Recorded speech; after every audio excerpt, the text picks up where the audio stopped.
কি ভাই কি দোকান? ওয়ালাইকুম আসসালাম। ভাই নতুন আইছেন? কি লিখবো? কোম্পানিতে আইসি কমুন আমি 10 টাকা দিকে ভাত খাবো আমি না খাওয়াই আইসি 2 দিন ধরে ওদের কোনো বাসা বলি একটু খানা দেশের বাড়ি কই? দেশে ওই টাঙ্গাইল সত্যি?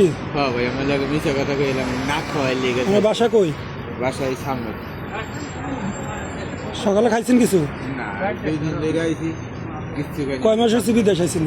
না 2-3 দিন এরকম হয়েছে বিদেশ আইছেন তো কয়দিন হয়েছে? বিদেশে আইসি আগে ওই এয়ারপোর্টে মনে করেন 2 দিন আসলাম আর এই জায়গায় 4 দিন এসে কাম দেয় নাই? এয়ারপোর্টে কোম্পানিতে আইছেন না দালালের কাছে আইছেন? কোম্পানিতে আইসি কোম্পানি দালালের কাজ দেয় নাই? বাসা দিছিনি? রুম কই? বাঙালি আমার লাগে একবারে কান্না কান্না করে যে ভাই এলন ছোট মেয়ে কাজ। 5 টাকা হারে এটা আমার ভাই, আমরা একে। এখন আপনি থাকেন কই? আজ এদিকে আরো ফ্রেশ আছে, যাইলে পাইবেন। এদিকে ফ্রেশ আছে, কইলে দিব, সমস্যা নেই। দেখছেন সৌদি আরবের পরিস্থিতি। আমার বাংলাদেশি ভাই আমাকে ফ্রেশ, আমরা কাম নাই এনে দাঁড়াইছি।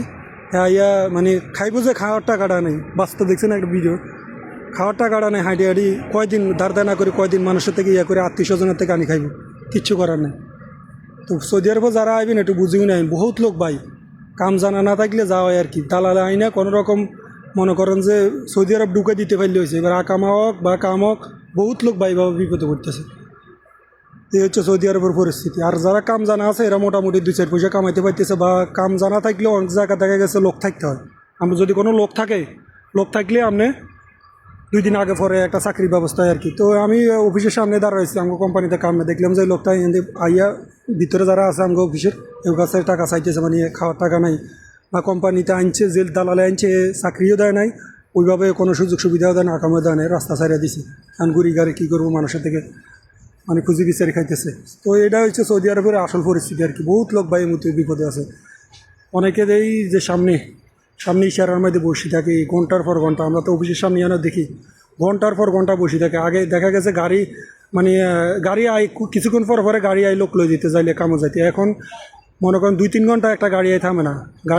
একটা গাড়ি আইলে 4-5 জন 8-10 জনে যাইয়া কোনো ডিমান্ড নাই, যাইয়া আগে গাড়ির ভিতরে ঢুকে যাবি, কী কাম করাবি কোনো মানে ডিমান্ড নাই। তুই কী কাম করস সব কাম করে দিব, টিয়া যা দাস তোর মর্জি, এরকম হয়ে গেছে।